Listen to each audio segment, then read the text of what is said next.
তিন দলে তিনটা পোস্টার পেপার দেওয়া হয়েছে আর তিনটা মার্কার কলম দেওয়া হয়েছে।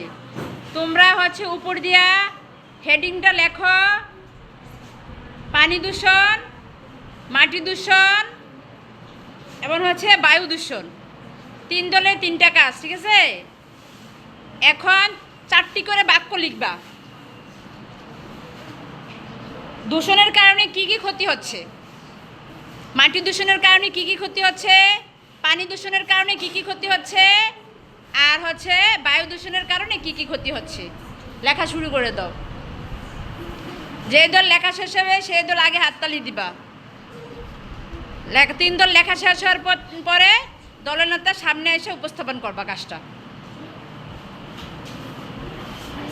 জিহান, তোমাদের কি পড়ছে দলে? কোন দূষণ? মাটি দূষণ। গুড, লেখো।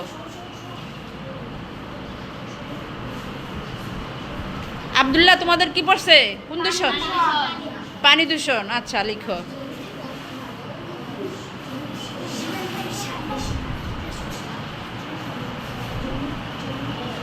তোমাদের কি পড়ছে? বায়ু দূষণ। লিখো। 4টি করে বাক্য লিখো।